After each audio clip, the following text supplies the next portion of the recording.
Okay. My name is Alfred Calvin Feldman. Right now I live at 41050 Village 41, Camarillo, California, 93012. That establishes where I am. I was born November 4, 1924, and that happened to be Election Day in New York City. That's why Calvin Coolidge was elected president at that time. So my middle name happens to be Calvin. My first name, Alfred, was named after Alfred E. Smith, who was then elected governor of New York. My father's name was Irving Feldman. His original name was Isidore Feldman. That's where he was in the United States Army, 1914 to 1920. Served in the Philippine Islands for 4 years and 3 years down the Mexican border, sometimes chasing Pancho Villa around with Blackjack Pershing. He was in the 7th Cavalry. And I have a picture of him. Do you want to see that? Okay, we can hold it up. That's my dad. Good. You got that, Jerry? Yeah, I do. My mother's name was Hannah Feldman. I have a marriage certificate. And both parents were American born, from parents that came from Russia, and I can show you a picture of my mother and dad. Got that? Okay. My mother worked before World War II she started to work for the U.S. Army Port of Embarkation in Brooklyn, New York. And she was responsible for getting the manifests of ships that were going out of the harbor for Europe. Some of them were being torpedoed right outside our harbor in New York City. But she worked for the Port of Embarkation before I went into the service. I graduated high school in 1942, Lafayette High School in Brooklyn, New York. Let's see, I started college 1942, 1943 at CCNY, studying mechanical engineering. I was inducted in the Army, drafted, 1943. Did my basic training down at Camp Croft, South Carolina, which was what we call my introduction to the South Carolina hellholes. Did all my, that was in, I got to remember the dates that was. That was in June of 1943, so I did all my basic training during the summer, which was kind of hot and humid down there, if you know what basic training is like. During my stay down in South Carolina, I transferred to the Air Cadet program. I was transferred to Miami Beach, Florida, and I stayed down there for 6 months and 1 month at Walnut Ridge, Arkansas, pre-flighting basic trainers. Unfortunately, the Air Cadet program was canceled in 1944, and I was transferred back to an infantry outfit at Camp Atterbury, Indiana, with the 106th Division. That's where I picked up the 106th Division. Now I can go back to my whole story with the 106th Division. That is a story in itself. Can I start with that? In the 106th Division, I was a corporal in charge of a 60 millimeter mortar squad, Company F, 422nd Infantry Regiment, 106th Division. On October 21, 1944, I and my division left New York aboard the SS Aquitania en route to Gurlock, Scotland, that was near Scapa Flow. The trip across was made in 8 days and was anything but pleasant. What with the crowded sleeping conditions, poor food, and fairly rough and dismal weather. We traveled unescorted due to the speed of the old British liner. We had a few submarine alerts, and one day out of Scotland we picked up a destroyer athwart. The Aquitania, if anybody recalls, was an old four-stacker that was a sister ship to the Lusitania that was sunk in World War I. A little bit of history. We spent one night aboard the ship after reaching port and disembarked on November 20th, 1944 by train bound for a staging area in southern England. Our training in England consisted of guard duty and forced marches. And miserable food. Rainy weather, of course. On November 28th, our stay in England was terminated and we boarded trains for Southampton. One day was spent on the Channel in rough seas before we landed in Le Havre, France.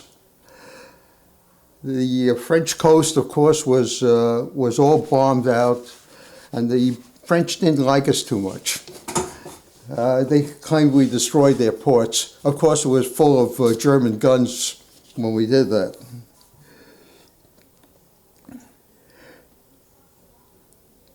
We marched 8 miles that night to a bivouac area outside of Le Havre, loaded onto trucks and taken about 100 miles to another bivouac area outside of Rouen, where we spent 1 week in rain and mud. What they used to say about us was the Germans used to stay in the houses, the British used to stay in the barns, and the Americans used to sleep outside in the mud holes. This was the saying that went on at the time. On December 7th, we left Rouen area by truck and traveled through northern France and Belgium, and on December 9th, bivouacked near the town of Saint-Vith, which was about 10 miles from the front lines and also the headquarters of the 106th Division, my division. This is where we set up our camp, where we got up to the Ardennes. On December 10th, my company was trucked and then marched into the front line positions in the Ardennes forest, relieving elements of the 2nd Infantry Division. The area was part of the west wall known as the Schnee-Eifel, if you spell that right, S-C-H-N-E-E and E-I-F-E-L, the German name for the area that we were in. And that was the deepest penetration inside Germany at the time. We were right up there in the front.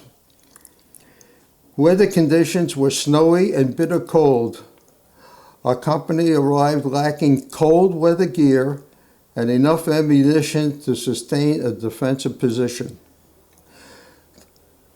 The 2nd Division took all their ammunition with them, so we came up with just what we had from the States, which wasn't much. My squad of 3 60mm mortars had a total of 25 rounds assigned. Each man in the rifle squad was issued only 1 bandolier of M1 ammunition and plus a few hand grenades. We did not have any heavy anti-tank weapons. Everyone in the field was on field rations, and the field kitchens were not in operation. For the next 5 days, our company conducted patrols and tried to reinforce our positions. Every night, the Germans would send in their patrols to the area, firing machine burp guns into our fire. We usually responded by throwing hand grenades at them so as not to expose our positions. This is the way we were fighting at that time. We also heard noises of trucks and heavy equipment being moved beyond the forest area and reported this to division headquarters. The Germans had tapped into our field communication system. So they knew everything that was going on with us. They cut our wires or whatever else they had to do. At 6:05 a.m. on December 16th, 1944, our positions were rocked by an artillery barrage that lit up the entire sky. Most of the shells seemed to be going to our rear positions towards St. Vith, which was our 106th headquarters. Some shells hit our area as tree bursts, sending shrapnel in all directions. My mortar group and I remained in a log bunker until the barrage stopped, which was about 35 minutes later. Upon receiving reports from our outpost observers that enemy infantry was coming through our air positions, we started firing our mortar shells at assigned target areas. It did not take long to use up our allotment of 60 millimeter ammunition. We were ordered to hold our positions through the 16th, 17th, and part of December 18th. They ordered us to stay in position. That was a big mistake, but we'll get to that. By the time the enemy had destroyed all remaining food and ammunition available, casualties were starting to mount and our medical teams were also destroyed. The afternoon of December 18th, we were ordered to move out with all the equipment we can carry. We marched for about 8 miles before digging in due to continuous shelling and small arms fire. Before we completely dug in, our orders came to move again. It was snowing and sleeting, and the mud was knee-deep, and we marched another 6 miles. I carried a 60-pound mortar and tripod and a 30-pound field pack. That was what I was carrying. We were hoping to find additional mortar ammunition from some abandoned ammo dumps. I slipped many times during the march, carrying the load, especially trying to cross semi-frozen streams. That night we had stopped for sheer exhaustion and tried to sleep in the rain and sleet. The next day, December 19th, we were ordered to attack the town of Schomberg, which was in front of St. Vith, in an effort to break through back to St. Vith. All that morning we were under constant artillery, small arms fire from all directions, and heavy fire was coming in from Schomberg. We were taking heavy casualties, and the wounded and dying were all around our positions. Late in the afternoon, we were still pinned down in a small area. Our ammunition and food were exhausted, and we received word that we were completely surrounded with no chance of reinforcements reaching us. Our officers ordered us to destroy our weapons and prepare to surrender to the enemy.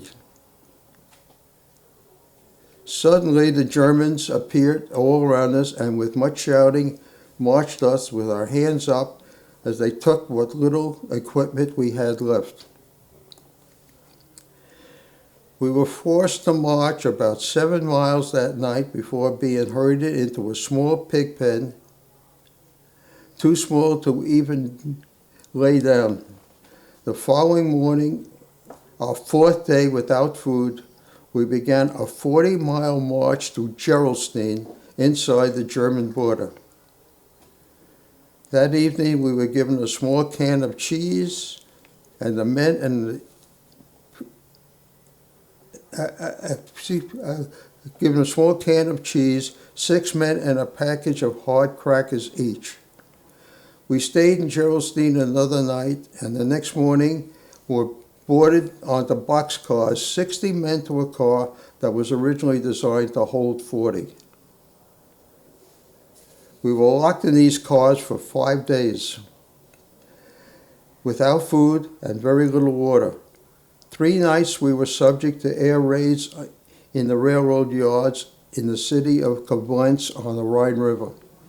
The Lancasters were coming in at night and they were bombing the railroad yards, and we were just sitting there for 3 days. One of the cars were blown up. Some of the boxcars with POWs were hit by the Allied bombings with many casualties. December 25th, we arrived in Stalag 9B, Bad Orb. A German prisoner of war camp. After 5 years of war, it was a dumping ground. It was just a gruesome place.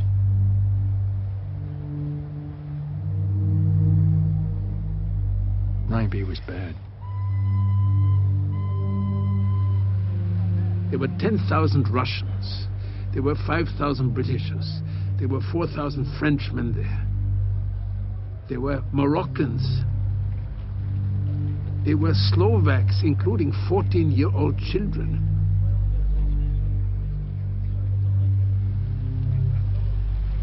And we Americans. And more kept coming in. And eventually we ended up with about 4,000 of them. And we had 15 buildings, which we were all crowded into. We had no heat. They had stoves in the buildings, but no coal. Which was 20 kilometers from Frankfurt on the Main. Conditions at the Stalag B were terrible. We slept on straw mats in unheated barracks, and our daily rations consisted of 1 liter of watery soup and 6 men to a loaf of black bread, made mostly of sawdust and flour. That's what, I don't know if you ever saw those pieces of black bread that they used to have, but that's what they were. We were starting to suffer the effects of malnutrition, dysentery, exposure, and other disorders. On February 5th, all POWs of Jewish religion were ordered to report for transfer out of Stalag 9B. The POWs were refusing to, any POWs refusing to report were going to be shot by the Germans. About 150 Jewish POWs were forced to report, and 200 POWs that the Germans considered undesirable or troublemakers were loaded again onto boxcars and shipped out of Stalag 9B. I explained something what happened there. When they wanted to pull out the German prisoners of war, most of the men in the camp said, don't report. But the problem was that the Germans lined up guns all around the place and were going to shoot the prisoners, all the other prisoners in the camp. We had 4,000 Americans that were in this camp. So we didn't have much choice. We just gave ourselves up, and then they took 200 others to make a group of 350 that they were going to send out of the camp at the time.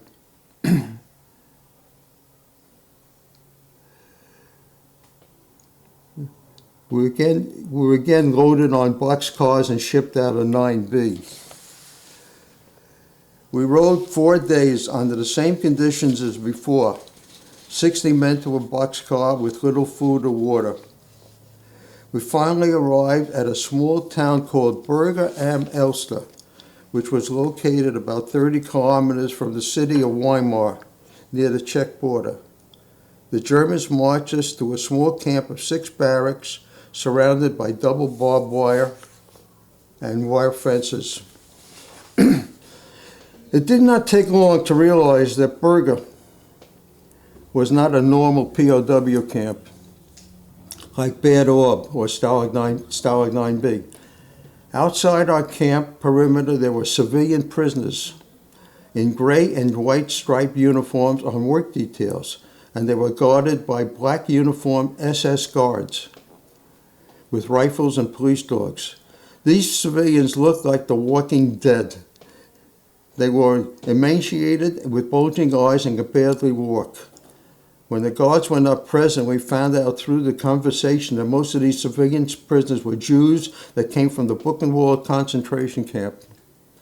And Berger was part of the Buchenwald complex. This is where we were. This is where we wound up. The day after we arrived at Berger, the guards marched all available prisoners, POWs, about 12 kilometers to a work site adjacent to the Elster River. We were split up in even groups and assigned to one of 10 tunnels being built inside a mountain quarry. We were forced to haul rocks blasted from the tunnels by German engineers and load them onto mine cars. The cars were pushed on a narrow gauge track to the Elster River and loaded and dumped. What they were doing, they were blasting inside these 10 tunnels, and we had to excavate all the rock. That's what they had that's doing for 10 hours a day, 12 hours a day. The empty cars were returned to the tunnel for another load of rocks. The German overseers, the guards, kept shouting at us to work and move faster, and would hit us on our backs and legs with hard rubber hoses and wooden clubs. This work and treatment continued every day, 10 hours a day, 7 days a week from February 8th, 1945 through April 1st, 1945. It was done continuously.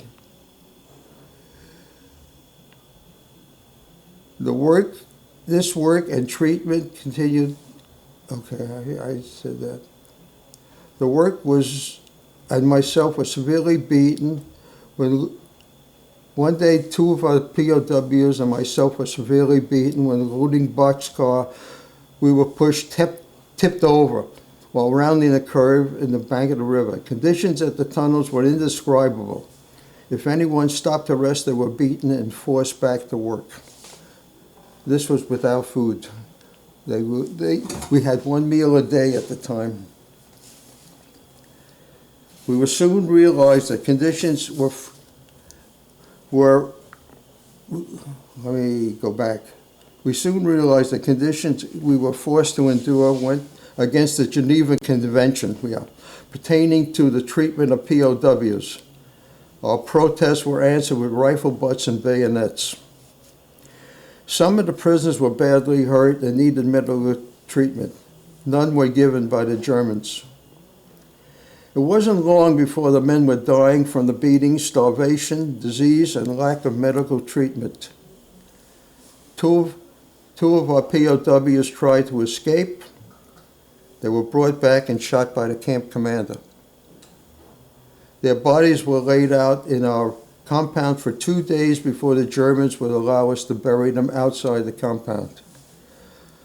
By the time the Germans started to evacuate Berger on April 1st, 1945, we had buried over 30 prisoners of war in that short period of time that died in the camp, besides the 2 that were shot. We were forced to march 20 to 25 miles a day for the next 3 weeks behind thousands of civilian prisoners from Buchenwald. They evacuated the Buchenwald concentration camp when we broke through the Rhine River. I think we broke through it April 3rd, something like that. The Germans were evacuating all the were executing all the civilian stragglers throughout the entire march. They were shooting them in the head. No witnesses. Without food or water, we stole everything available from the farms en route. During the march, the men were dying at the rate of 10 to 15 per day for a total of over 200 by the time we were finally liberated on April 23rd. Some of the men died even after liberation.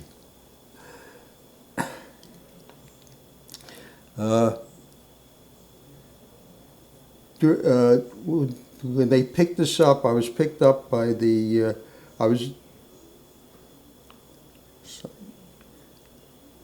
we were liberated by the 11th Armored Division at the time. They picked us up in a barn. some of the stragglers got into this barn, and they couldn't walk anymore. I was carried to a field hospital of the 11th Armored Division and 90th Division near the town of Cham, Germany. It was put on intravenous since I could not sustain any solid food.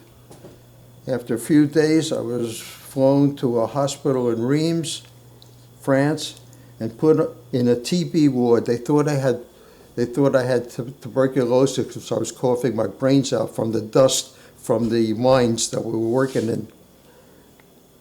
I was finally diagnosed as having walking pneumonia, dysentery, frostbite, malnutrition, and weight loss. My weight was 94 pounds, a loss of 70 pounds at the time. After 1 week, I was flown to a hospital in England for recuperation, and on June the 20th, I was shipped back to the States for additional recuperation. I was discharged December 3rd, 1945 from Fort Dix. That's pretty much the statement that I have on my combat experience. Incidentally, after my recuperation, this is ironic, I was never debriefed by the American Army after I came back. My discharge papers from the hospital in England and after I was liberated were never forwarded. So they had no records of me once I was free. In fact, after I recuperated, they were going to cut me orders to go to Japan to fight the Japanese. If you want to hear of anything ironic. I mean, after coming out of a POW camp in Germany, I'm going to go fight the Japanese. Luckily, they dropped the bomb. What can I say? After discharge, I went back to school. I never saw a VA doctor at the time. I never, for all of my ailments, I just carried over into my civilian life. I started with the VA in 1980. I started going to the VA because I was starting to have trouble with my feet, frostbite, the ramifications of all the things that I went through at the time were starting to come about. But in civilian life, I went back to school, went back to study engineering at the Brooklyn Polytech, got a job with a consulting firm in New York City, which we did a lot of nuclear and petrochemical plants. And for the next 40 years, I worked in that field, in the nuclear field, building plants, mining, petrochemical, nuclear. And when I was retired in 1992, I did a little consulting work at Los Alamos. And I don't know where to go from there.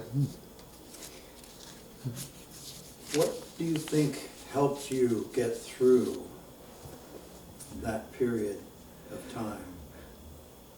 Well, I don't know. I was in pretty good shape when I went in. Even though I got that back down to 90 pounds, I was very athletic all my life. Baseball, handball, football. I was in good shape in the Army. It helped me. Another thing that helped me, when I was captured, I had halazone tablets with me so I can purify the water. Because they were giving us water from a cesspool to drink, and a lot of guys got sick with typhoid fever, and that's why they died.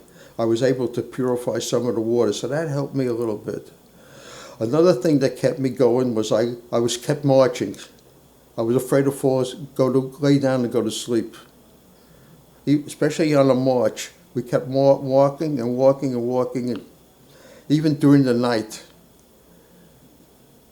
because the experience got so bad that we used to bivouac at night. We used to get up in the morning and try to wake up the guy next to you. He was dead. He just died during the night. So I was afraid to close my eyes. It's one of the ironies of being a survivor. How did you deal with it mentally? Mentally? How did you deal with it mentally? Mentally, I always suffered from nightmares. In fact, my wife, when we got married, I didn't realize it at the time, but I used to wake up with the sweats. And one time I was almost choking my wife at night, thinking I was killing a German guard, one of the guards at the camp at Berger. It got so bad. But it came back. Your thoughts keep coming back to you all the time. Even after 70 years, you still can wake up every once in a while with the sweats, thinking about what happened. And how about during the time you were in the POW camp? About the time, Yeah, how did you handle that mentally? try to survive day by day. You take one day at a time. You do it. You do whatever you can. You take the beatings. I don't know how else you can describe it, but it was a nightmare. It was just. I mean, the prison camp was bad. This was like Dante's Inferno. Being in this prison camp in Buchenwald. I never thought that anything like this would ever happen to American soldiers, but it did. Did you make alliances with other POWs during that period of time? Oh yes. Yes, the group tried to stay together at the end there. In fact, when they made the documentary, Guggenheim made his documentary, we tried to get together with all the surviving prisoners. In fact, as far as we know from our experience, we had about 168 of us that survived. We know of 80 of us that were confirmed dead. There was 102 of us that were still missing. Some of them got back. They probably survived, but we had no record of them. As far as I know, it may have changed, but I don't have any other records of these people. But this was quite an experience. It was like I say, our stories got into the Holocaust Museum, but never got into the United States government in their records, because my discharge papers says nothing about me being a POW and where I was in my discharge papers. And this is something that should have been clarified a long time ago, but it never was. So take it for what it's worth. If this is a document that helps, so be it.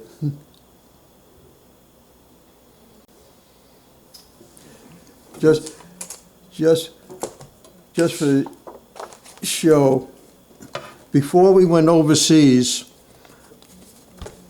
can you get a picture of this? This is my company, F Company. Every one of these in this picture were all captured. The two of us, I'm over here. Let's see, this is me, and this fella here, name was Arthur Rosen. He and I were the ones that were sent to Berger, the Berger concentration camp. Arthur died in the camp. We had to bury him out there. The rest of the fellows, most of them were left at Bad Orb at the first camp. But unfortunately, we all had to surrender. And unfortunately, like I say, my worst nightmare, being a prisoner of war, was the worst thing I ever did was give up my weapons. And when I came back, I swore I would never do that again. Never leave it into somebody's hands to have the ability to put you into that kind of a position. That was one of my biggest nightmares, having to surrender as an American soldier. That was just something I've had a hard time living with. When I came back from before discharge, this is what I looked like at that time, and that's why I had a lot of weight loss, as you can probably see. Not very good picture, but I was lucky to get back.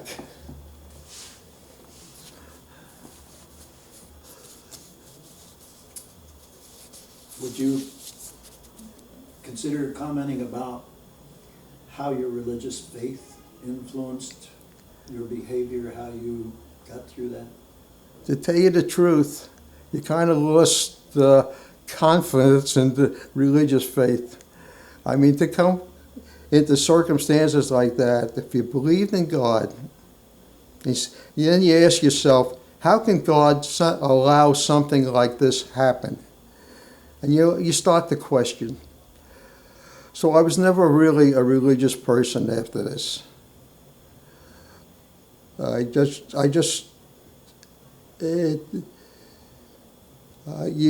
lot of people say, yes, God helped me, but what about all the others that he didn't help? What can you say about them? Nothing. You buried them. So it kind of makes you feel a little bit different about it. At least for me. I just can't get too religious about it, because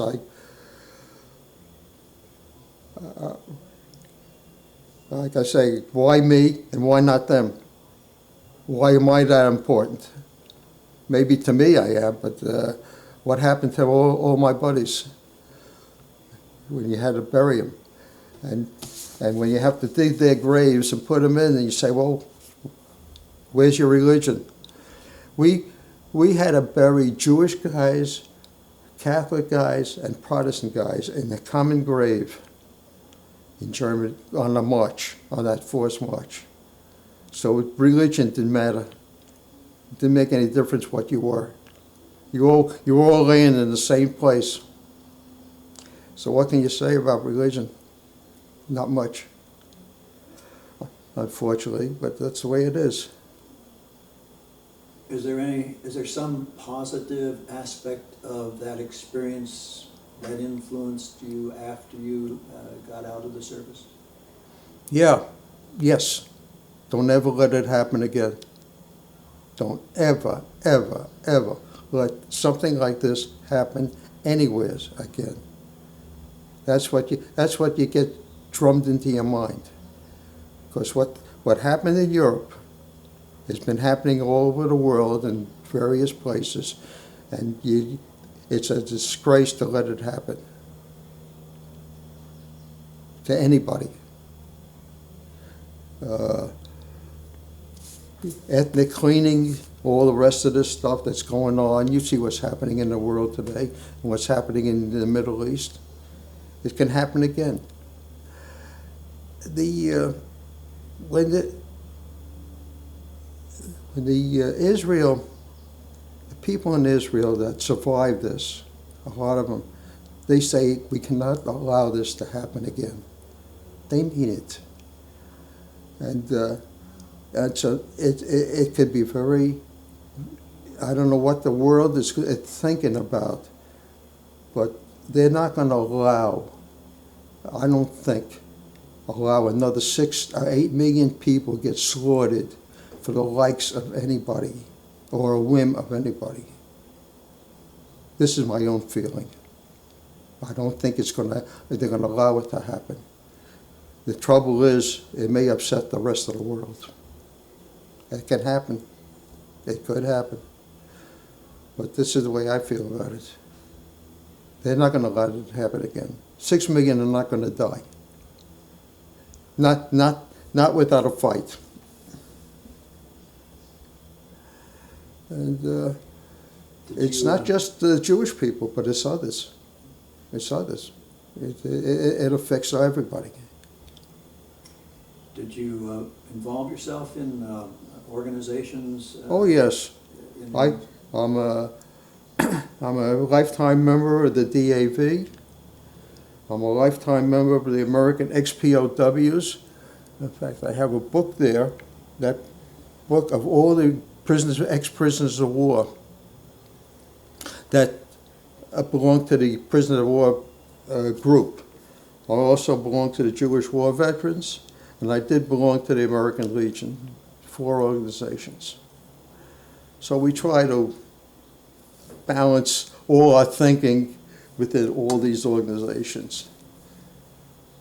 They've been very, very helpful, especially the American ex-prisoners of war, because a lot of the things that I found out after I was liberated later on, and before I got involved with this story, all came from the XPOWs, because I got together with some of the survivors.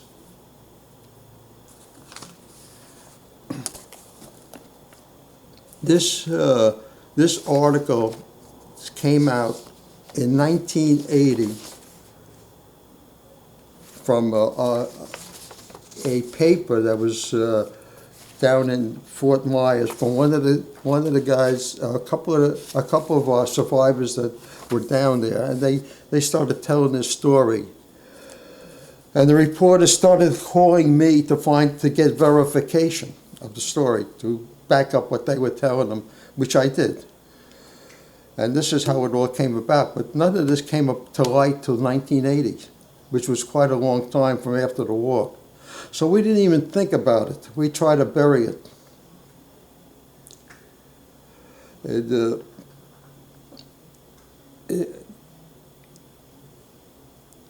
Like I say, immediately after the war, we tried to get some of the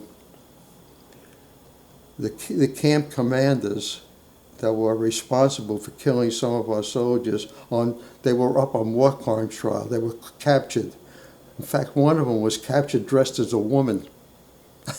They picked them up, they brought them back, and we found out that they were being tried at the Nuremberg trials. We offered to go back there to testify at the time, and then, but what was happening was the Cold War started to come in. The Americans were starting to let a lot of the Nazis go, and a lot of them were being brought in here to work on various projects like von Braun and the rest of them, even though they were diehard Nazis. But they had something to contribute to the American government, so they started to whitewash what they did.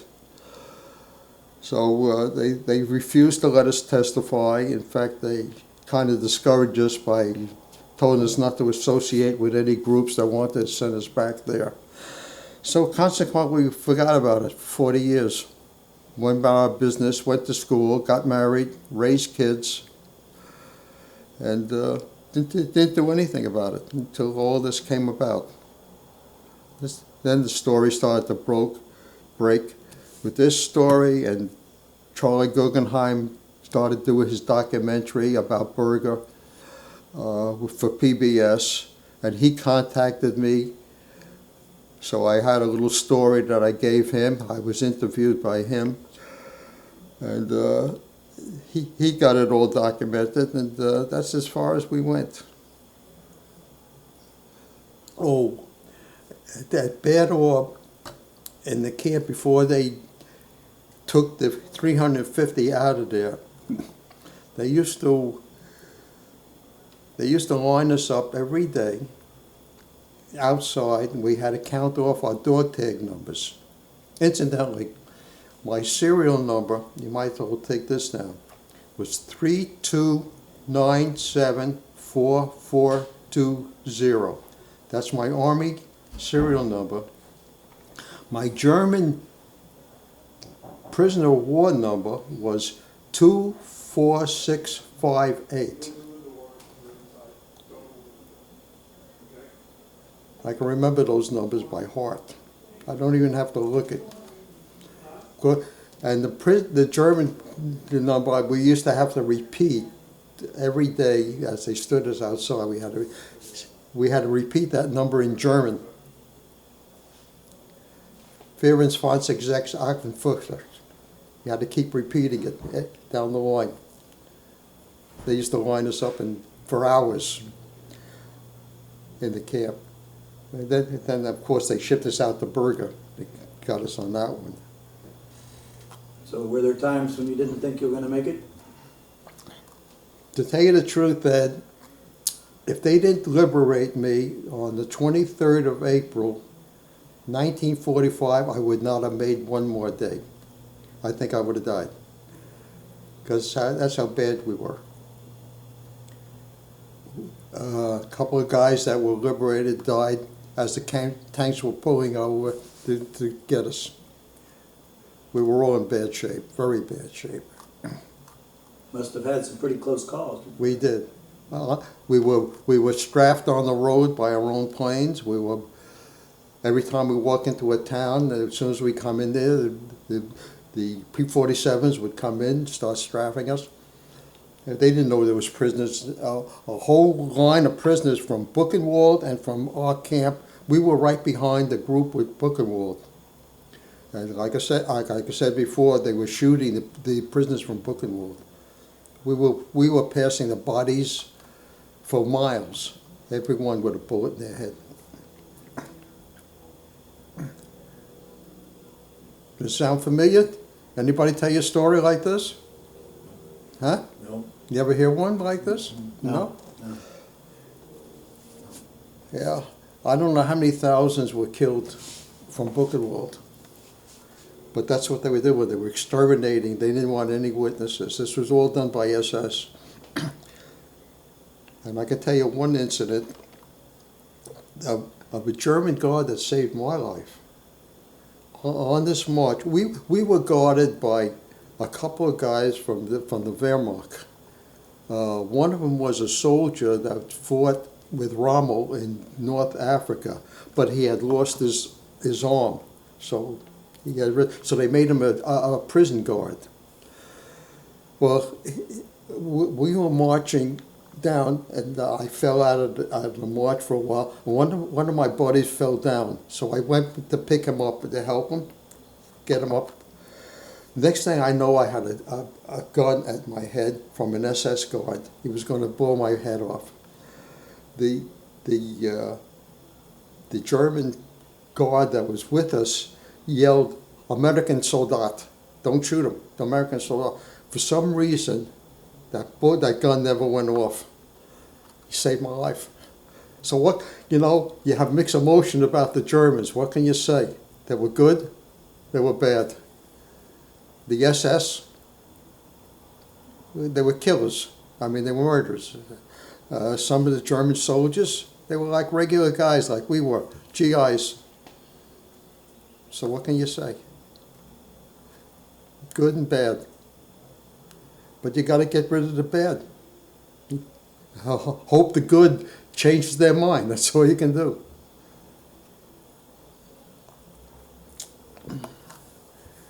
What else can we talk about?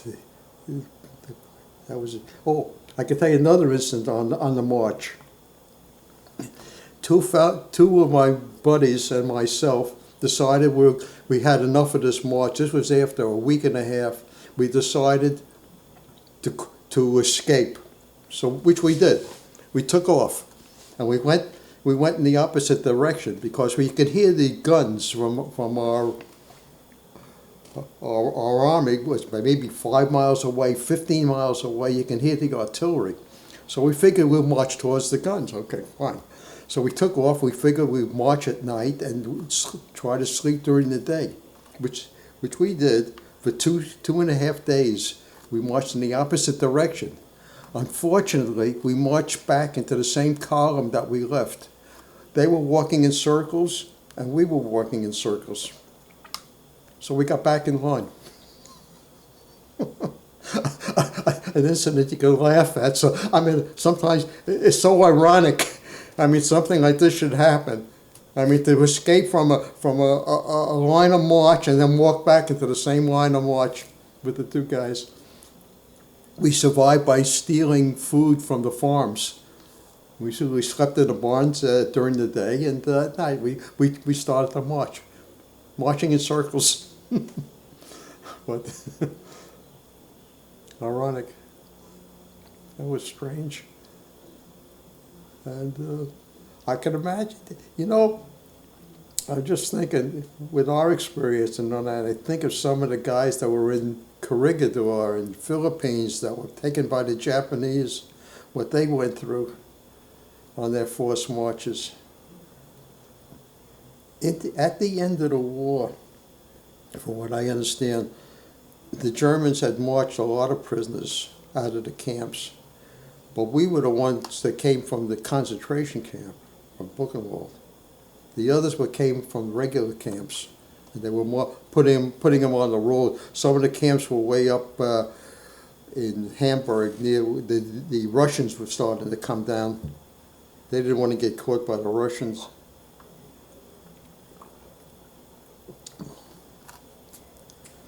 All right, sir. We have, How can you document something like this? I don't know. all we can do is ask you and the men like you who went through this to tell us what they can about it. I'll tell you whatever I can, whatever I can think of. But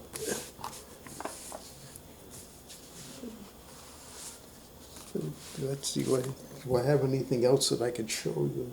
Not much. I think I've shown you about everything. I told you about my parents. I told you about them. That's about it.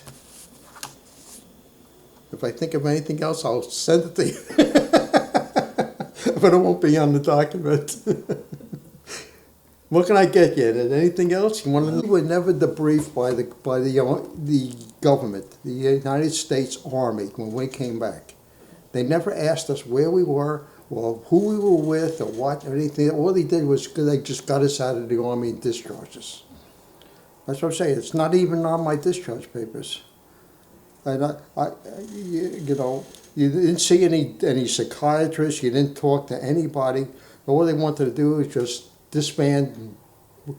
Would we have 10 million people in the service? They wanted to get us out. So that's where we were. So we went back to civilian life. We did a little bit what we could, we thought we could, and then we forgot about it because we figured nobody would believe it anyway. I guess what's so hard for me to imagine is going without food and water for those extended periods of time. Just our calorie intake from what they fed us was less than 8 to 900 calories a day, maybe even less. And whatever we can survive on by stealing or trading, if we had anything to trade. In Bad Orb, in the first camp, I had some cigarettes or whatever it was. So I traded off for food. I wasn't a smoker. So I traded my cigarettes for food. Some guys needed to smoke so bad they used to part with their food, which was crazy.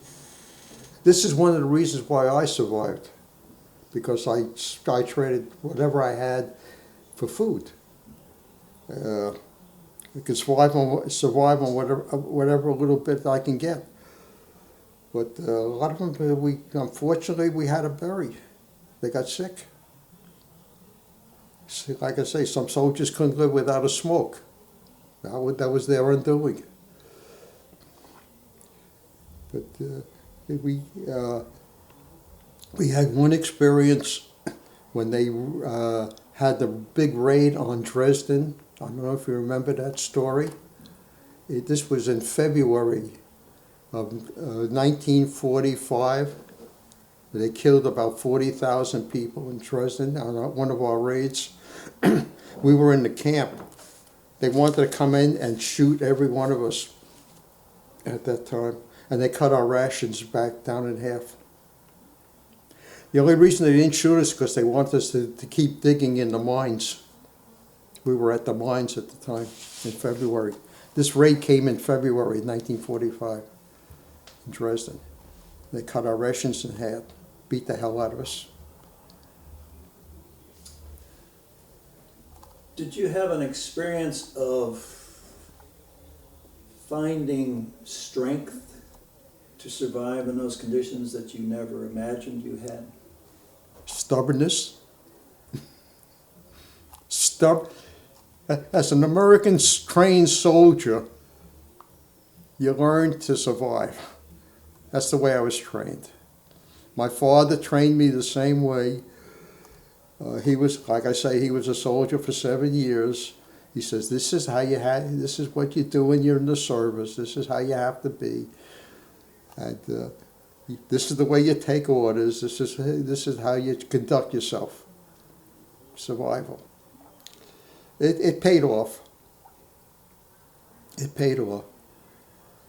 You learn how to survive. I've been a survivor all my life.